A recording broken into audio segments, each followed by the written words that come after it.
네, 시청자 여러분 안녕하십니까? 부자가 되는 가장 빠른 길 100억 마스터 플랜 2부 진행의 저는 이화영이고요. 100억 달성 미션 저희 오늘부터 달려볼까요? 제한 시간 없고요. 확실한 전략 지금 세워드리도록 하겠습니다. 네, 이번 주 첫 거래일이었습니다. 지수는 제자리에서 산책을 했는데요. 종목들은 각자 살 길을 찾아가는 그런 하루라고 오늘 요약이 될 것 같습니다. 좀 소외받았던 종목들이 오히려 오늘장에서는 주목을 받았고요. 올해 들어서 너무 좋았던 종목들 잠시 쉬어가는 양상이 펼쳐졌죠.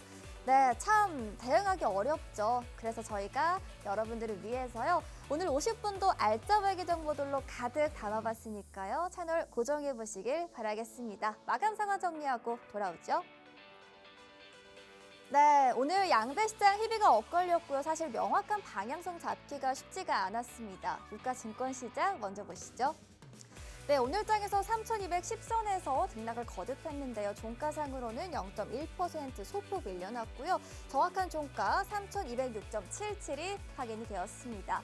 네, 코스닥은요, 6거래일째 상승 탄력 이어가고 있는 모습이 연출되고 있습니다. 오늘장에서요, 강한 상승은 아니었는데요. 그래도 견조한 흐름이었다 정도로 이해해보시면 될 것 같아요.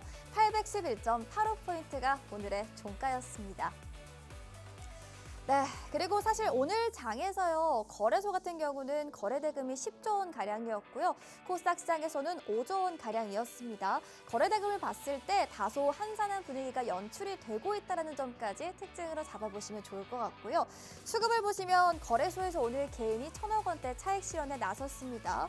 오늘은 외국인 투자자가 좀 지수를 받쳐줬고요. 그런데 기관 쪽에서 매도가 거셌습니다. 상방을 제한시키는 흐름이 나타났고요. 코스닥에서 개인은 900억 원대 차익 실현 나섰지만 외국인과 기관 투자자 쪽에서 오늘 쌍끌이 매수 나오면서 탄력을 더해줬습니다. 다만 코스닥에서 외국인 기관 매수지만 그렇게 강한 폭은 아니다라는 점까지 짚어보시면 좋을 것 같습니다. 네, 이어서 오늘 마스터 소개해드리도록 할게요. 오늘은 올라운더 마스터 서정민 대표와 함께하도록 하겠습니다. 사실 오늘장 제가 앞서도 말씀을 드렸지만 대응하기 쉽지 않으셨죠. 숨고르기 장세, 눈치 보기 장세 이런 말들 많이 들어보셨을 것 같은데요. 저희 올라운더 마스터 같은 경우에는 이런 장세 안에서도 매일매일 꾸준한 수익으로 또 기분 좋은 수익을 안겨드리고 있습니다. 정말 기분 좋게 수익 내고 싶다 하시는 분들 오늘 50분 채널 고정해보시면 좋을 것 같고요. 네, 역시나 저희 안내도 드리도록 할게요. 저희 화면 우측 하단에 박스 통신망 입장하실 수 있는 QR코드 생방송 50분 중에만 열려 있으니까요. 휴대전화 모두 갖고 계시죠? 카메라를 이용해서 이 부분에 갖다 대시면 저희 촬영을 안 하셔도요. 링크 뜨니까요. 링크 한번 클릭으로 간단하게 들어오셔서 돈이 되는 이야기들 선점해 보시길 바라겠습니다. 네, 저희 이렇게 마스터 소개까지 도와드렸고요. 저는 잠시 후 2부에서 진짜 올라운더 마스터와 돌아옵니다.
네, 마스터 플랜 2부의 문도 힘차게 열어보도록 하겠습니다.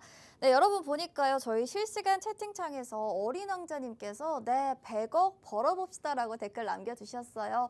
100억 벌 수 있는 전략 지금부터 세워드리도록 할게요. 2분과 함께 하도록 하겠습니다. 올라운더 마스터 서성민 대표 모셨습니다. 어서 오십시오. 안녕하세요. 네, 마스터님. 오늘 네. 100억 벌 수 있는 전략 가능할까요? 네, 가능합니다. 네, 100억 벌 수 있는 전략 오늘 공개해 주신다고 하니까요. 채널 끝까지 고정해 보시길 바랄게요. 네, 오늘 전반적으로 눈치 보기 또 숨고르기 장세라는 뉴스 키워드 많이 보셨을 것 같은데요. 마스터님 오늘 장을 보니까요. 건설 기계 쪽에서 오늘 신고가 나왔고요.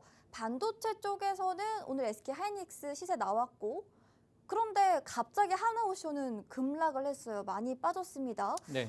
이렇게 좀 우두머리 종목들이라고 할까요? 그런 종목들이 좀 각양각색의 좀 플레이를 펼치다 보니 이런 말도 있더라고요. 오늘 장 춘추 전국시대다라는 말도 있었습니다. 네네네. 오늘은 어떻게 보셨을까요?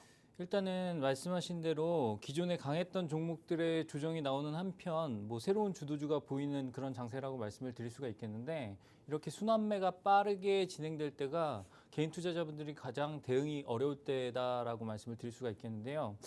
일단은 최근에 증시가 많이 올랐지 않습니까? 정책적인 부분도 그랬고 그다음에 수급적인 요인도 좋았기 때문에 일단은 지수가 많이 올라왔단 말이에요. 많이 올라온 상황에서 이제 기관 투자자라든가 외국인 투자자의 관점에서 봤을 때 그간 많이 올랐던 섹터보다는 이제 새로운 실적을 바라봐야 될 때가 아닙니까? 네. 그리고 이제 또한 미국의 고용 지표가 많이 꺾이면서 금리 인하에 대한 기대감도 있기 때문에 아무래도 바이오 섹터라든가 이런 쪽으로 수급 이동이 조금씩 나올 수 있는 상황. 그리고 가격적인 부담, 밸류에이션 부담이 있는 종목보다는 약간 밸류에이션 매력도가 있는 섹터 쪽으로 예를 들어서 반도체 삼성전자라든가 이런 쪽으로 수급이 이동하는 모습이 조금씩 보이는 시점입니다. 그래서 2차 전지를 보면 그러한 답이 나올 거라고 생각을 하고요. 그래서 그러한 부분들을 봤을 때 지금 시청자분들을 비롯해서 투자자분들이 조금 빠르게 태세 전환을 할 수 있는 그러한 준비를 해놓고 있어야 되는 시기다라고 말씀을 드릴 수가 있겠습니다. 왜냐하면 이제 2분기 실적 발표가 마무리되고 이제 3분기의 실적을 좀 바라볼 때가 왔기 때문에 거기에 대비한 포트폴리오 전략, 변형 전략이 필요하기 때문에 저희와 함께 하신다고 한다면 여기 하단에 팍스통신망에서 함께 하시면 그런 전략적인 부분에 도움을 받으실 수 있다. 이렇게 정리를 해드리도록 하겠습니다. 네, 맞습니다. 말씀하신 것처럼 3분기 실적과 대비한 포트폴리오 미리 꾸려보는 게 생산에 도움이 될 것 같습니다. 저는 항상 이런 생각이 들어요. 버는 것도 우리가 중요하지만 잘 지키는 것도 중요하지 않습니까? 그렇기 위해서는요. 결론적으로는 종목을 옥석 가리기를 통해서 잘 골라야 될 것이고요. 또 일단은 또 전략 전술을 잘 짜야만 승산 있는 싸움이 가능할 것 같습니다. 말씀 주신 것처럼 이제 3분기 실적에 대비한 그 전략 저희가 팍스 통신망 안에서 세워드리니까요. 방송 시작을 지금 시작한 지 8분 정도 됐거든요. 지금 찍고 들어오셔서 좋은 이야기들 미리 선점해 보시면 도움이 될 것 같습니다. 가장 중요한 시장의 구조적이에 먼저 도움 함께 받아봤고요. 저희 종목으로 좀 압축시켜서 이야기 진행해 보도록 할게요. 저희 첫 번째 종목 어떤 종목 볼까요? 에코프로비엠 보도록 하겠습니다. 오늘 장에서 너무나도 핫했죠. 네, 맞습니다. 탄산 리튬 가격이 급등을 했어요. 중국 CATL에서 생산을 중단을 했기 때문에 일시적으로 가격이 올라오는 건데요. 그런데 언제까지 2차 전지가 이 모멘텀을 가지고 상승할 수 있을까라는 의문이 함께 들기도 합니다. 오늘 보니까 에코프로 BM 같은 경우에는 증권사에서 목표가 11만 원마저도 사실상 고평가다라는 다소 보수적인 의견의 리포트가 나오기도 했거든요. 그러면 마스터님, 저희는 뭐 2차 전지 전반적으로도 그렇고요. 에코프로 BM을 봤을 때 어떤 시선을 이제부터 가져가야 될까요? 일단은 에코프로 비행 같은 경우에는 개인 투자자분들이 손실을 많이 보신 종목 중에 하나입니다. 섹터 자체도 그렇고요. 2차 전지 소재 중에 양극재라는 분야에서 있을 때 중국의 LFP 배터리 쪽이 너무 또 많이 부각이 됐기 때문에 거기에 비해서 상대적으로 조금 열세에 있었다라고 보여지는 부분이 있습니다. 그런데 조금 다른 변화가 일어나고 있어요. 제가 아까도 말씀드렸지만 지금 업황 자체가 급격하게 개선되는 모습은 아닙니다만 ESS 쪽의 양극재 관련해서 조금 지금 시장 규모가 조금 커지고 있는 부분이 보이고요. 특히나 에코프로비엔 같은 경우에 유럽에 공장이 있기 때문에 그 유럽 시장에 대한 부분을 간과할 수 없습니다. 그래서 그 유럽 시장에 대한 공략 포인트가 이제 먹힐 수 있는 그러한 시점이 왔다라고 보여지는 부분이 있고 아니나 다를까 오늘 외국인과 기관이 동반 매수를 해주면서 강하게 끌어올려주는 모습을 보였는데 사실 가격적으로 상당히 중요한 가격대에 와 있다라고 말씀을 드릴 수가 있겠습니다. 13만 원대 후반대를 강하게 돌파하는 흐름이 나온다고 한다면 일단 17만 원, 18만 원까지는 올라갈 수 있는 그러한 그림을 그리고 있다라고 말씀을 드릴 수가 있겠고요. 업황상으로도 아까 말씀드렸다시피 EV 시장, 즉 전기차 시장에 대한 그러한 기대감보다는 일단 ESS 시장과 관련된 부분 그리고 비유유 시장과 관련된 부분들이 상당히 유효하다라고 말씀을 드릴 수가 있겠습니다. 비유유 같은 경우에는 배터리 백업 시스템을 말씀을 드릴 수가 있겠는데 이따가 제가 다시 한번 설명드릴 시간이 있을 거예요. 그래서 그러한 쪽에 매출이 조금씩 증가하는 부분이 일단 에코프로비엠의 강점으로 작용할 수 있다라는 거 염두에 두셨으면 좋겠고요. 그리고 아까 그 증권사 보고서에 대해서 말씀을 해주셨는데 안 좋은 보고서도 분명히 나왔습니다만 일단은 SK증권 같은 경우에서는 목표가를 18만 원 정도로 상향 조정하는 그런 리포트가 나왔고요. 사실 그러한 부분에 있어서 최근에 그 실적 추이를 보면은 사실 이번에 어닝 서프라이즈가 좀 나온 부분이 있습니다. 물론 이 부분이 이제 투자에 관련된 이익이 계상된 부분이 있지만 그래도 일단은 그 매출의 감소세가 분기별로 봤을 때 가장 적은 폭으로 감소했다라는 부분이 유효했다라고 보시면 될 것 같습니다. 그래서 지금까지 업황은 좋지 않았습니다만 이제는 업황이 좋아질 수 있는 섹터 중에 그래도 에코프로비엔 같은 경우에는 이 그룹사의 수직 계열화라든가 이런 측면을 고려했을 때 향후 매출 전망이 나쁘지 않다라는 거 참고를 해주셨으면 좋겠고 향후의 주가 흐름에 대해서는 저는 긍정적으로 보고 있는데 일단은 아까 말씀드렸다시피 13만 원대를 강하게 돌파하는 흐름 먼저 체크하시는 게 좋겠다. 뭐 이렇게 정리를 해드리도록 하겠습니다. 네, 13만 원대를 강하게 돌파하는지 그 돌파력 체크를 해봐야 될 것 같고요. 전반적으로 주가 흐름에 대해서는 긍정적인 의견으로도 바라볼 수 있을 것 같습니다. 에코프로비엠은 워낙 가지고 계신 우리 보유자분들이 많으시다 보니까 더욱더 궁금한 점 많으실 거라 생각이 되어지는데요. 그런 분들은 저희 팍스 통신망 찍고 들어오시면 저희 마스터님께서 직접 잡아주시니까요. 지금 찍고 들어오셔서 2차 전지 또 전반적인 이야기 얻어가시길 바랄게요. 마스터님, 그런데 듣다 보니까 또 궁금해지는 게 네. 오늘 탄산 리튬 가격이 올랐다 이런 네. 얘기가 너무 많잖아요. 네네네. 그렇다 보니까 하이드로 리튬이라든지 관련된 종목들이 또 오늘 강하게 움직이는 흐름이 네. 나타났거든요. 그런데 이게 워낙 또 테마다 보니까 접근하는 게 조금 부담스럽다라고 느끼시는 분들도 있고요. 네. 마스터님은 어떻게 보시는지 궁금해요. 많이 위험할까요, 혹시? 일단 리튬 가격과 관련된 부분에서 우리나라가 실제적으로 수혜를 얻을 수 있는 기업은 포스코 계열사 말고는 없다라고 보시면 될 것 같아요. 그래서 실제적으로 포스코 인터내셔널이라든가 이런 종목들 말고는 없기 때문에 실제로 아까 말씀하신 하이드로 리튬과 같은 경우에는 실질적인 수익 구조가 나와서가 아닙니다. 리튬 가격이 오른다고 해서 그 회사의 주가가 올라가는 것은 비이성적인 그냥 매수세가 쏠림 현상이라고 보시면 되겠고요. 사실 그러한 종목에 대해서 관심을 끄시라라기보다는 자신 있는 분들만 빠른 대응이 가능하신 분들만 그런 분들 같은 경우에는 사실 단타적으로 접근을 해서 빠르게 치고 나오는 전략이 가능하신 분들 있잖아요. 네. 그런 분들은 보셔도 됩니다. 그 이슈를 충분히 이용하실 수 있는데 왜냐하면 또 강력한 이슈가 될 수는 있습니다만 일반 투자자분들께서 그런 종목에 대한 관심은 일단은 그냥 내려놓으시는 게 내가 대응이 안 된다. 내가 장중에 단 10초라도 눈을 돌리고 있어야 된다라고 한다면 그런 종목은 조금 위험하다. 이렇게 보시면 될 것 같습니다. 왜냐하면 내가 못 본 10초가 내 수익률을 결정할 수 있는 그런 결정적인 순간이 될 수 있거든요. 네. 그래서 나는 잘 보고 있다가 잠깐 화장실 갔다 온 사이에 상한가 갔던 게 갑자기 네. VI가 걸려 있고 하락 VI가 걸려 있고 그런 경우가 생길 수가 있기 때문에 그러면 종목들에 대해서는 조금 그냥 이슈는 이슈고 내게 아니다라는 관점에서 접근을 하시면 좋겠습니다. 네. 여러분 저 오늘 잘 물어본 것 같죠? 사실 오늘 관련해서 궁금하다 하시는 분들 많으실 것 같아서 한번 여쭤봤습니다. 조금 다소 위험한 접근이 될 수도 있을 거라 생각이 듭니다. 정말 트레이딩에 자신 있다 하시는 분들이 아니면 다소 좀 자제해보자라는 의견으로 정리가 가능할 것 같고요. 역시나 또 리튬 관련해서 가격 관련해서 살지 말지 고민되시는 분들 아직도 있으시죠? 역시나 팍스통신망 현명하게 이용해보시면 좋겠다는 말씀까지 연결해서 드리도록 하겠습니다. 두 번째 종목으로 바로 이어가 보도록 할게요. 두 번째 종목은요. 실리콘2 가져왔습니다, 여러분.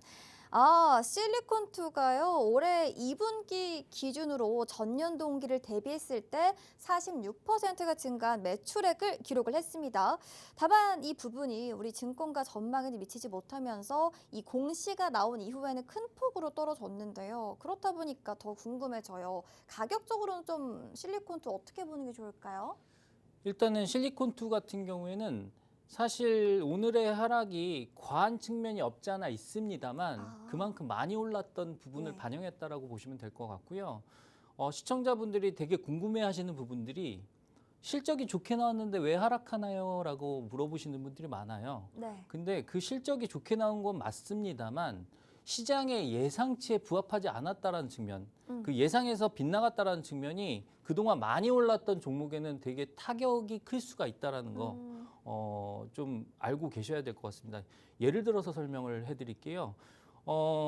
그 아드님이 예를 들어서 엄마 나 이번 시험 점수가 98점 나올 것 같아 라고 얘기를 했는데 96점이 나온 겁니다. 근데 그 예전 점수는 80점이었어요. 네. 그럼 점수는 많이 올랐지만 예상치에는 벗어나잖아요. 네. 그래서 100점이 나올 걸로 예상하고 짜장면을 많이 사줬는데 95점이 나왔다.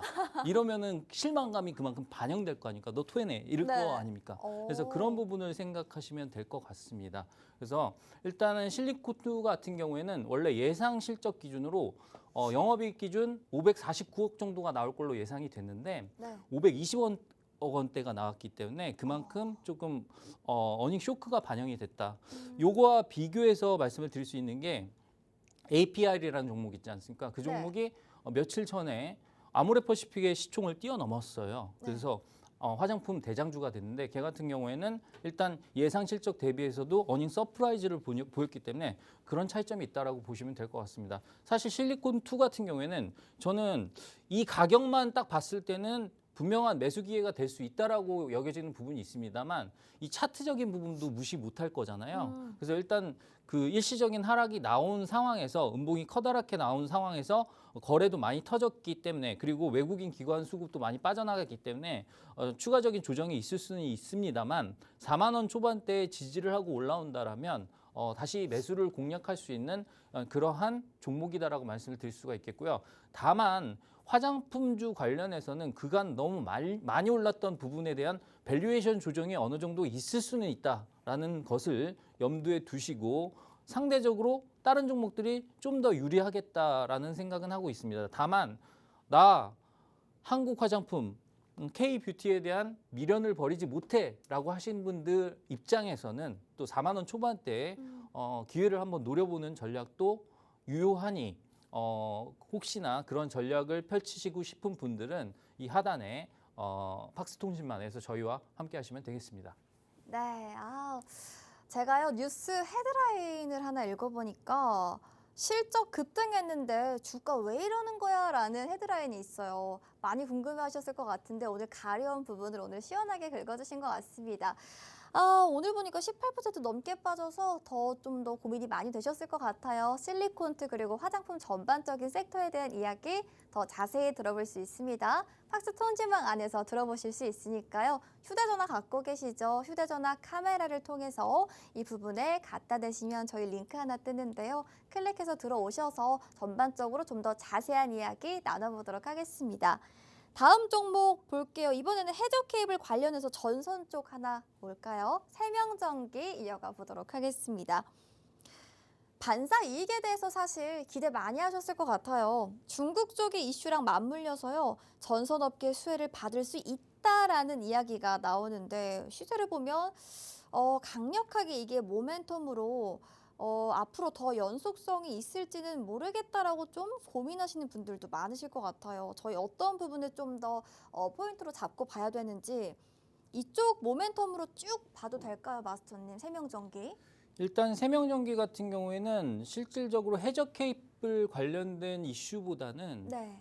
최근 수주에 관련된 어, 특히나 HVDC라고 해가지고 초고압 송전 전류라고 있거든요. 네. 그게 이제 기존의 교류 전력 수급 방식에서 전력이 손실되는 부분이 많다 보니까 그 기술력을 통해서 뭔가 구급류라든가 아니면 애자라고 하는 일단 그 전선에 보면은 그 부속물 장치를 만드는 회사라고 보시면 될 것 같습니다. 그래서 한국전력이라든가 이런 데에 납품을 하는데 최근에 수주가 상당히 많았었거든요. 그래서 네. 기존의 매출액 대비해서 한 2배 이상의 수주가 있었기 때문에 그러한 실적적인 부분이 반영됐다라고 보시는 게 좋을 것 같습니다. 그리고 최근에 수급 상황을 보면 외국인의 매수세가 상당히 강하게 들어오고 있는 모습을 볼 수는 있는데 이게 저시총 종목이에요. 시총이 크지 않은 종목이다 보니까 이 외국인 수급에 대해서는 조금 의심이 드는 부분이 있습니다. 아무래도 검은 머리 외국인이 아닐까 싶은 부분이 있긴 한데 사실 수급적으로는 나쁘지 않고 실적 측면에서도 작년 실적이 영업이익 기준으로 30억 정도 됐는데 올해 1분기 실적이 영업이익이 30억이 되니까 일단은 이 종목은 실적이 급속하게 개선되는 부분은 분명히 있는 종목이다라고 말씀을 드릴 수가 있겠습니다. 그래서 기존의 고점 라인이었던 일단 15,000원 라인까지는 도전할 수 있는 그런 종목이라고 보고는 있습니다만 최근에 이 수상한 외국인 매수세의 흐름과 오늘의 움직임 이런 것들을 봤을 때는 일단 추격 매수를 바로 하기보다는 조금 10,000원대의 지지 라인을 확인하면서 접근하는 전략이 좋지 않을까 생각하는 부분이 있습니다. 사실 업황상으로 봤을 때 그리고 실적상으로 봤을 때 이 종목은 분명히 관심권에 놓고 트레이딩 관점에서 접근을 할 수 있는 종목임은 틀림없습니다만 아까도 말씀드렸다시피 이 시총이 크지 않은 종목이다 보니까 조금 장난을 칠 수 있는 그런 종목이에요. 아, 네. 그래서 이런 종목을 매매하실 때는 조금 전략적인 접근이 조금 필요하다. 뭐 이렇게 설명을 드리도록 하겠습니다. 차트를 딱 봤을 때는 되게 사고 싶은 모양을 하고 있거든요. 네. 근데 이런 부분들이 항상 외국인이 많이 사고 차트가 좋다 보니까 개인 투자자분들이 이런 종목이 상당히 끌릴 수가 있어요. 그럼 누가 봐도 외국인이 연일 매수하고 기관도 매수를 해주고 얘가 차트도 좋으니까 내가 매수하면 되겠네 하고 개인이 매수를 하면 그때가 고점입니다. 네. 그래서 그렇게 일단 간단하게 생각할 문제가 아니다 보니까 이런 종목을 공략하실 때는 특히나 고가 부근에서 공략하실 때는 조금 전략적으로 접근을 하셔야 된다. 이런 부분에 대해서 저희가 도움을 드리고 있다. 뭐 이렇게 설명을 드리도록 하겠습니다. 네, 맞습니다. 세명전기 포트폴리오에 한번 넣어봐도 괜찮은 기업이다라는 말씀인데요. 역시나 그냥 넣으면 안 되겠죠. 승리할 수 있는 전략과 전술을 통해서 제대로 한번 접근해보는 게 중요해 보입니다. 역시나 말씀해주신 가격 전략 조금 더 자세하게 저희가 팍스 통신망 안에서 잡아드리고 있으니까요. 휴대전화 갖고 계시죠? 저희 카메라로 이 부분 스캔하시면 링크 뜨는데요. 바로 클릭으로 들어오셔서 세명전기에 대한 더 자세한 이야기까지 모두 얻어가시길 바라겠습니다. 네, 저희 이렇게 세 가지 종목으로 2부 오늘 꽉 차게 나눠봤고요. 여기까지 마무리하고 저희는 3부에서 더 알찬 내용으로 돌아옵니다.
네, 월요일 밤 10시 남들이 쉬고 있을 때 우리는 함께 수익을 많이 낼 수 있는 전략 몰래 공부해 보도록 하겠습니다. 3부의 문도 열어보도록 하죠.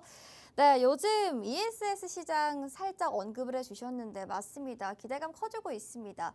그런데 그 안에서 순환매도 돌고 또 수혜주라고 하는 나 수혜주와 맺히는 종목들이 너무 많다 보니까 어디서부터 공부해야 돼 고민되시는 분들 많으시죠? 제가 대신해서 여쭤보도록 할게요. 네, 마스터님. 네. 저희 오늘 어떤 강의 준비되어 있을까요? 일단은 ESS에 관련된 강의를 할 건데 제가 처음 하는 강의는 아닙니다. 예전에 예. ESS 시장에 대해서 말씀을 드렸었고 그 당시에는 시장에 ESS에 대한 관심이 전혀 없을 때 했어요. 완전히 소외주였을 때 말씀을 드렸는데 그런 소외주에 대해서도 관심을 가지면 우리가 어떻게 수익을 낼 수 있는지에 대한 부분을 말씀을 드릴 거고 거기에 플러스 아직 시작도 안 한 ESS 종목에 대한 설명까지 추가적으로 드리도록 하겠습니다. 물론 그 종목에 관련된 내용을 조금 더 자세히 파헤쳐 드릴 거고요. 집중하시면 좀 좋은 결과 얻으실 수 있지 않을까 싶은 부분이 있습니다. 자, 일단 시작해 보도록 하겠습니다. 바로. 네, 제가 뭔가 멘트를 바랬는데 이게 안 되네요. 역시 우리는 연습의 민족입니다. 네. 자, 일단 차트 하나 보시고 넘어가실게요.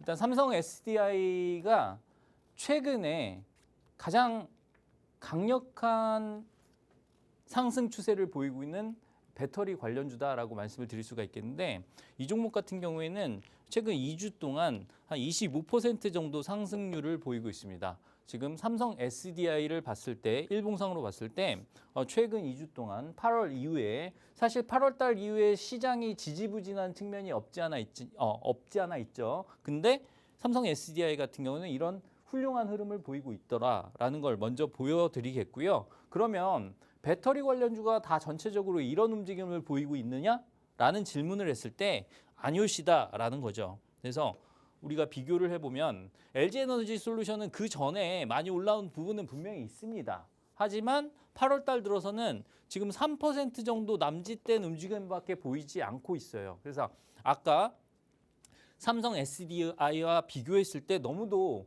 차별화된 모습을 보이고 있는 측면이 있죠. 둘 다 똑같은 업종에 포함된 대표 종목임에도 불구하고 왜 하필 삼성 SDI가 이렇게 강세를 보이고 있느냐라는 부분에 우리는 집중을 해야 됩니다. 왜냐하면 우리 시청자 여러분들이 잘 모르시는 게 있는데 일단은 대형주의 움직임이 중요하고 중소형주는 그 움직임을 따라가는 경향이 있어요. 특히나 섹터의 움직임에서는 대장이 먼저 움직여주고 그 후속주의 움직임이 있는 거죠. 그래서 이러한 움직임이 왜 나오는지를 파악을 하면 그 후속타를 공략할 수 있다라는 측면에서 말씀을 드리는 거니까 참고를 해주셨으면 좋겠습니다. 그러면 과연 이러한 삼성 SDI의 강력한 시세는 뭐에 기원을 할까라는 거를 우리가 찾아볼 필요가 있겠죠.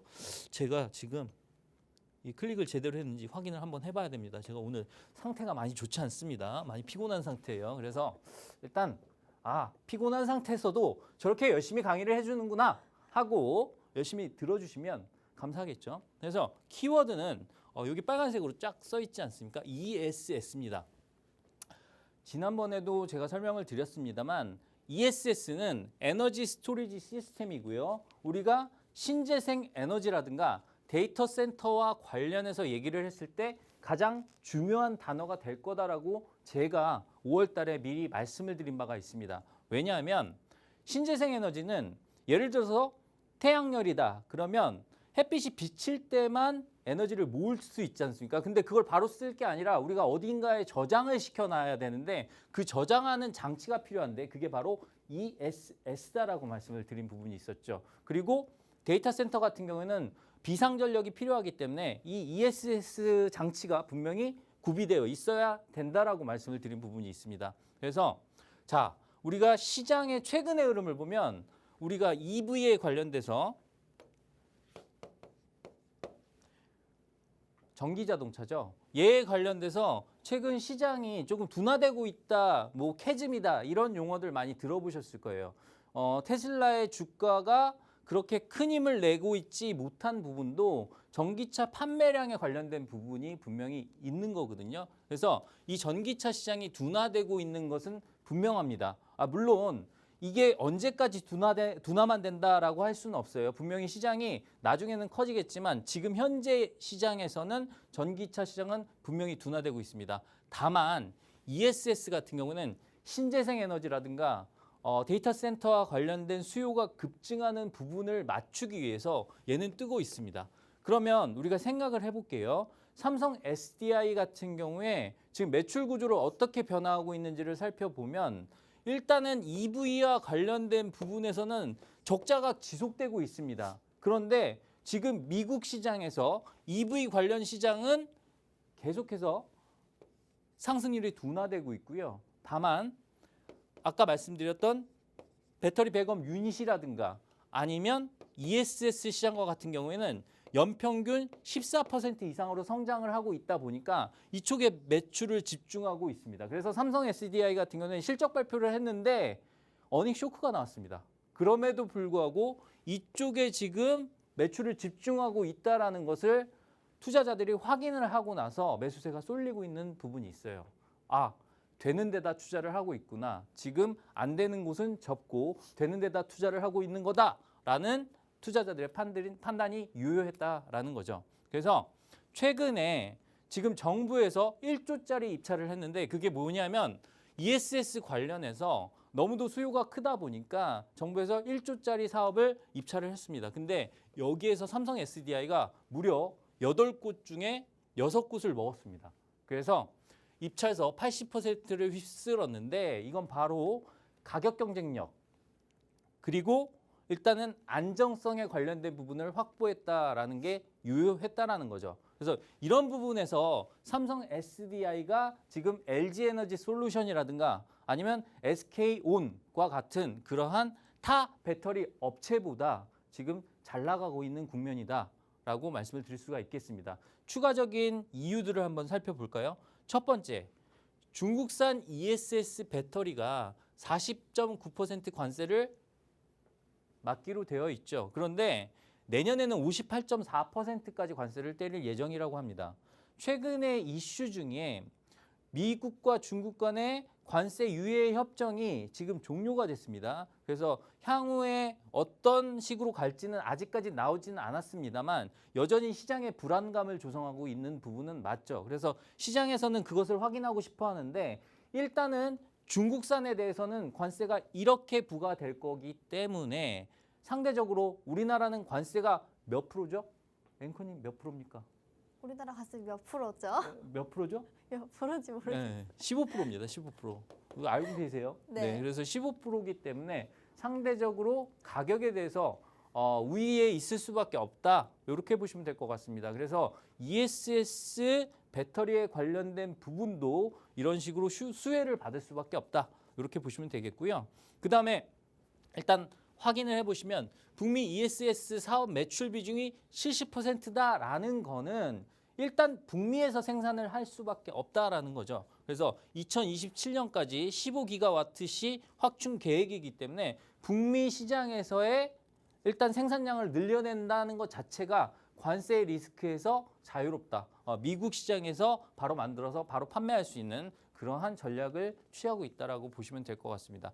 그 다음에 하나 더 볼 게 뭐냐면 최근에 테슬라에서 삼성전자에 23조짜리 수주 계약을 줬죠. 파운드리 수주 계약을 줬습니다. 테슬라와 삼성전자와의 관계 이런 걸 생각해 봤을 때 테슬라도 나중에 삼성 SDI의 배터리까지 사용할 수도 있겠구나 이렇게 생각을 하실 수가 있을 겁니다. 그리고 지금 되게 어려운 업체명이 나왔는데요. 오토노머스 A2G라는 이러한 자율주행 기업이 있는데요. 여기서도 이 배터리로 바로 삼성 SDI의 배터리를 채택했다라는 건 그만큼 안정성에 대한 부분을 확인했다라고 보시면 될 것 같습니다. 그래서 자체적인 기술력을 통해서 ESS 쪽에서 삼성 SDI가 돋보인 행보를 보이고 있다라고 생각을 해주시면 될 것 같아요. 그리고 가장 큰 문제가 뭐였냐면 우리나라 ESS 산업했을 때 가장 큰 뉴스거리가 뭐였냐면 항상 화재 사건에 관련된 뉴스가 나왔었습니다. 그런데 죄송합니다. 너무 열정적인 강의를 하다 이렇게 놓쳤습니다. 그런데 삼성 SDI에서는 자체적인 기술력을 통해서 그 화재를 방지하는 그러한 시스템을 갖췄기 때문에 그 부분에서 좀 더 부각을 받았다 생각해 주시면 될 것 같습니다. 중요한 내용이기 때문에 자세히 설명을 드렸고요. 그러면 넘어가서 볼까요? 자, ESS는 어떤 식으로 구성이 되는지 한번 살펴볼 필요가 있겠는데, 일단 배터리는 셀, 모듈, 렉 이렇게 구성이 된다라고 보시면 되는데, 셀이 모여서 모듈이 되고요. 모듈이 쌓여서 렉이 된다라고 생각을 해주시면 될 것 같습니다. 그래서 얘의 역할은요, 전기 에너지를 저장한다. 그래서 ESS의 가장 중심적으로 들어가는 게 배터리이기 때문에 당연히 삼성 SDI의 역할이 중요하다. 이렇게 보시면 되겠죠. 그 다음에 PCS인데 예전에 이동통신 PCS가 아닙니다. 그래서 파워 컨버팅 시스템이라고 해서 전력 변환 장치인데요. 주파수나 전압 등을 변환해주는 시스템이 되겠고, 이것도 ESS의 하나의 그 구성 품목이 된다라고 보시면 될 것 같습니다. 그리고 세 번째가 에너지 관리 시스템, 에너지 매니지먼트 시스템인데요. 얘는 배터리와 PCS를 전체적으로 제어한다라고 보시면 되겠고요. 마지막으로 BMS입니다. BMS는 배터리 매니지먼트 시스템인데 최근에 전기 자동차의 발열 이런 것과 관련해서 배터리 매니지 시스템의 중요성이 부각되고 있는 시점이죠. 그래서 배터리를 바로 모니터링해서 셀 수명을 예측하는 그러한 시스템이다라고 보시면 될 것 같습니다. 이 모든 것들이 모여서 ESS를 구성하고요. 그러면 우리가 이 ESS에 대한 시장 규모가 어떻게 되는지가 중요하겠죠. 일단 2024년도에는 89억 달러, 우리나라 돈으로 따지면 한 1조 한 5천억 정도 되겠죠. 근데 결국에는 800억 달러로 성장을 할 것이다 라는 겁니다. 여기 89가 800이 되려면 곱하기 한 8, 9 정도 돼야겠죠. 그래서 이 시장 규모가 이렇게까지 상승을 하기 때문에 우리는 ESS에 대해서 관심을 가지고 꼭 봐야 된다. 우리가 주식시장에서 가장 중요한 건요, 이 이슈가 얼마나 바람을 타고 올라갈 수 있느냐가 중요한데, 이 바람을 탄다는 거의 자체는 바로 시장 규모에 달려있다라고 말씀을 드릴 수가 있겠죠. 그래서 ESS 시장 규모가 저렇게 급성장하고 있는 만큼 우리가 꼭 관심을 가져야겠다라는 생각을 해야 됩니다. 자, 그러면 여러분들이 궁금해하시는 ESS 관련주는 뭐가 있는지 이것도 지난번에 한번 설명을 드렸을 거예요. 근데 다시 한번 주재하는 입장에서 한번 보도록 하겠습니다. 왜냐하면 그 당시에는 얘네들이 소외주였는데 지금은 또 빛을 발하고 있는 상황이거든요. 그러면 그때 내가 방송을 열심히 봤더라면 이걸 이미 알고 있었을 텐데, 그죠? 근데 아직 늦지 않았습니다. 아직 그렇게 크게 시작하지 않았거든요. 배터리 같은 경우에는 삼성 SDI, LG 에너지 솔루션, 얘도 분명히 ESS 쪽이 있습니다만 삼성 SDI가 더 집중하고 있다는 거 아까 말씀을 드렸죠. 그리고 국가수주산업에서도 6대2로 삼성 SDI 승이라는 거. 자, PCS 전력 변환 장치 같은 경우 효성중공업 주가 차트는 제가 안 보고도 그릴 수 있습니다. 어떻게 그리냐고요? 이렇게 그리면 되니까요. 네, 이게 효성중공업 차트예요. 제가 안 보고도 그릴 수 있습니다. 이거 정확합니다. 그 시스템 구축과 관련된 부분이다라는 거. 그다음에 통합 구축과 관련해서는 포스코 DX, LX 일렉트릭 통합 솔루션 이 부분인데 얘네는 아직 주가가 괜찮더라고요. 그래서 보시면 될 것 같습니다. 그래서 LX 일렉트릭은 당연히 좀 더 많이 올랐습니다. 그리고 종목명으로 한글로 치시면 안 돼요. 얘는 일렉트릭이라고 영어로 치셔야 됩니다. LS 일렉트릭이라고 영어로 치셔야 돼요. 얘 같은 경우에는 종목명이 그렇게 돼 있습니다. 그래서 그거 참고하시면 되겠고요. 제가 왜 이렇게 입 아프게 ESS에 얘기를 했느냐 하면, 일단은 이게 픽 마스터 종목, 이제 종목 주는가 보구나 하실 텐데 이거 줬던 종목입니다. 드렸던 종목이에요. 5월 19일 종목이고요.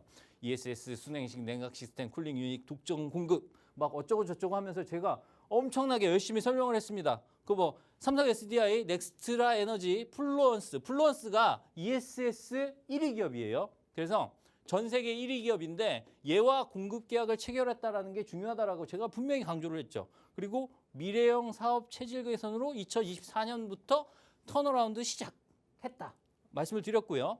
글로벌 1위 태양광 사업자를 고객사로 확보하고 있다더라라고 설명을 드렸습니다. 그래서 말씀드렸던 종목이 바로 이 종목이었죠. 한중 NCS. 뭐 한국과 중국 이런 거 아니고요. 한중 NCS라는 종목인데요. 그 당시에 요 정도 가격대였습니다. 3만 원대 가격이었는데 사실 이 종목은 제가 말씀드리고 나서 되게 괴로웠어요. 뭐 종목이 막 별로 안 좋아. 근데 분명히 이 종목은 좋거든. 그래서 제가 말씀드렸죠. 이 종목은 어차피 갈 종목입니다라고 말씀을 드렸고요. 결국에는 가니까 미친 듯이 갑니다. 미친 듯이 가요. 갈 때는 미친 듯이 간다. 다만 주저주저 할 수도 있다. 다만 결국엔 간다라고 생각을 해주시면 될 것 같고 지금 최고가 기준으로 거의 36%까지 상승을 했던 종목이다라고 말씀을 드릴 수가 있겠습니다. 그러면 여러분들이 이런 걸 보시면서 이런 생각을 하셔야겠죠. 내가 저 사람이 저렇게 막 일단은 막 펜도 떨어뜨리고 좀 뭔가 부실한 것 같은데 이렇게 생각하실 게 아니라 열심히 방송을 보셔서 수익을 내실 생각을 하셔야 될 거 아닙니까? 그래서 거기에 도움이 될 수 있는 종목을 오늘 갖고 왔을까요? 안 갖고 왔을까요? 갖고 왔습니까? 갖고 왔습니다. 네, 정확합니다. 그런 건 잘하시네요. 그래서 일단은 한번 보도록 할까요? 일단 넘어가도록 하겠습니다.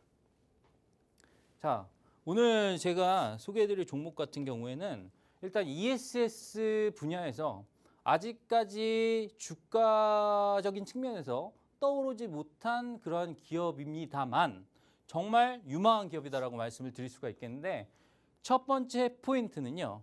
삼성 SDI의 주요 협력사입니다. 그래서 삼성 SDI 쪽에서 뭔가 일단은 전력 기기에 관련된 거, 전자제품에 관련된 걸 얘네한테 맡기면 얘네가 되게 예쁘게 잘 만들어주는 그런 회사다라고 말씀을 드릴 수가 있겠고요. 이 회사 같은 경우에는 반도체, ESS, 통신장비 뭐 이런 거에 있어서 뭔가 EMS 시스템을 갖추고 있는 이게 일단은 일렉트로닉 매뉴팩처링 서비스라고 하는데 전자제품을 되게 잘 만들어주는 그런 회사다라고 생각을 해주시면 될 것 같습니다. 그리고 일단은 두 번째는 아까 말씀드렸죠. ESS 수요의 구조적 증가를 말씀드리는 이유가 뭐냐면 이 회사의 매출의 대부분 특히나 내년에는 ESS 관련 매출만 1조까지 나올 수 있는 그런 구조를 갖추고 있다라고 보시면 될 것 같고요. 이 ESS 자체도 배터리 빼고는 다 만들어냅니다. 뭐냐면 일단 배터리 빼고 모든 부품들을 다 만들어낼 수가 있어요. 그런데 아까 나왔었죠. 전 세계의 ESS 1위 기업이라고 할 수 있는 플루언스 쪽에서 얘네한테 OEM을 주는 그런 계약을 맺었기 때문에 여기에 관련된 매출이 꾸준하게 상승을 하고 있다라고 보시면 될 것 같습니다. 그래서 이 부분 투자 포인트 중에 가장 중요한 부분이라고 말씀을 드릴 수가 있겠고요. 그리고 베트남 공장이 되게 크게 있어요. 엄청난 크기로 있는데 여기에서 일단은 셀 전 단계까지 여기서 조립을 한 다음에 미국으로 쇼 보내가지고 미국 현지에서 셀을 조립합니다. 그래야 관세를 맞지 않으니까. 그래서 관세를 맞지 않기 위한 모든 조치까지 다 해놨다라는 것까지 기억을 하시면 좋겠습니다. 그러면 그렇게 봤을 때 이 종목은 일단은 최근에 삼성 SDI가 뜨고 있는데 이 회사 관련이 있는 종목이면서 ESS 수요의 구조적인 증가를 그대로 수혜를 입을 수 있는 그런 종목이면서 관세에 관련된 리스크를 줄여놓은 아주 현명한 기업이다라고 말씀을 드릴 수가 있겠죠. 그런데 아까도 말씀드렸습니다. 분명히 2차 전지 쪽 그리고 또 하나의 떠오르는 섹터는 반도체 섹터라고 있지 않습니까? 반도체 같은 경우에도 디램이라든가 레거시 반도체의 가격이 계속해서 증가하면서 일단 반도체 업황이 턴어라운드 되고 있는 측면이 있고 그 선봉장에 바로 삼성전자가 있다라고 말씀을 드렸는데 거기에 관련된 성장 모멘텀까지 부각이 될 수 있다라는 거. 거기에다가 아까 말씀드렸던 통신 장비에 관련된 부분도 상당히 이 회사의 강점이다라고 말씀을 드릴 수가 있습니다. 그러면 이 회사에 우리가 이 종목의 차트를 한번 볼까요? 차트를 보시면 제가 항상 여러분들께 말씀드리는 거는 저는 많이 오른 종목을 좋아하지 않습니다. 왜냐하면 많이 오른 종목 잡아서 더 오르는 것보다 아직 못 오른 종목을 잡아서 많이 오르는 게 여러분들에게 조금 더 도움이 될 거다라고 생각을 하고 있기 때문에 그런 부분을 조금 강조를 하고 싶어요. 좀 고백을 하자면 지난 시간에 제가 조금 많이 오른 종목을 좀 골랐는데 물론 당일날 조금 좋은 움직임을 보이다가 좀 많이 빠졌습니다. 그래서 제가 걱정이 큰데 다행히 그날 많이 안 들어오셨어요. 정말 감사합니다. 예, 그래서 일단 이미 들어와 계신 분들께는 제가 끝까지 AS를 해드리니까 그거 참고해 주시면 좋겠고요. 이 종목 같은 경우에는 일단 바닥권에서 상승할 수 있는 그러한 준비를 하고 있는 종목이다라는 거 참고를 해주시면 좋겠습니다. 사실 이 종목은 원래는 5G 관련주로 되게 부각받았던 그런 종목이고요. 외국인 투자자라든가 기관 투자자가 상당히 선호하는 그런 종목군에 있습니다. 시총도 적지 않고요. 1조 이상 되고 사실 아까 말씀드린 대로 ESS 관련된 매출에 있어서 제가 상당히 기대하는 바가 크기 때문에 오늘의 ESS 관련 그런 다크호스로 제공해 드리는 종목이니까 궁금하신 분들은 그냥 궁금해만 하지 마시고 여기 하단에 보시면 되겠습니다. 저는 여기까지 하겠습니다. 네, ESS 요즘 시장 기대감 정말 커지고 있는데요. 그에 걸맞는 정말 수익 그대로 받아갈 수 있는 관련주 소개해줬습니다. 마스터핏 종목 궁금하시죠? 이 종목명과 자세한 가격 전략 저희가 팍스통신망 안에서만 단독으로 공개해드리고요. 지금 1, 2분밖에 시간은 남지 않았습니다. 휴대전화 카메라 이용해서 지금 찍고 들어오셔서 이 종목 어떤 종목인지 궁금하시죠? 종목명과 자세한 전략 얻어가 보시길 바라겠습니다. 네, 여러분 더 기대를 해보셔도 좋을 것 같은 게요. 일단 5월 19일에도 ESS 관련주를 소개를 했고 36% 상승률을 또 제대로 기록을 했어요. 그리고 지금 배터리 3사 중에서요. 삼성 SDI 상승률이 가장 눈부시죠. 그런 삼성 SDI의 주요한 협력사이기도 합니다. 또 뿐만 아니라 ESS 관련해서 매출 기대감도 큽니다. 그래서 그대로 수혜를 받을 수 있는, 그대로 수혜를 챙길 수 있는 그런 기업이고요. 여기에 또 요즘 관세 리스크가 부각이 되고 있는데 관세 리스크까지 줄였다라는 포인트도 특징이 될 것 같고요. 여기서 끝이 아니라 반도체 쪽에서도 성장 모멘텀을 가지고 있는 종목입니다. 사실 저희가 항상 고민하는 게 수익이고 너무 고점인 종목들보다도 지금 상황에서는 안 올라간 종목들을 공략을 해서 수익을 챙겨보는 게 관건이 될 것 같은데요. 그거에 걸맞는 종목입니다. 일단은 모멘텀 너무 좋고요. 그리고 일단 수익도 상승률로 증명했던 ESS 관련주이기도 하니까요. 팍스통신망 지금 찍고 들어오셔서 이 종목 어떤 종목이에요? 궁금하시죠? 종목명과 자세한 전략까지 이 안에서 모두 단독으로 얻어가셔서요. 내일장 그리고 다음 주장 또 단단한 전략 얻어가시길 바라겠습니다. 저희는 여기서 마무리 지어보도록 할게요. 본 방송에서 제공해드리고 있는 정보는 투자 판단에 대한 참고 자료일 뿐이고요. 해당 종목에 대한 가치 또 상승 하락 보장해드리지 않는다는 점까지 참고해 주시면 되겠습니다. 네, 새로운 한 주의 시작 오늘도 고생 많으셨고요. 저는 내일 이 시간 더 알찬 이야기와 돌아옵니다. 시청해주신 여러분 고맙습니다.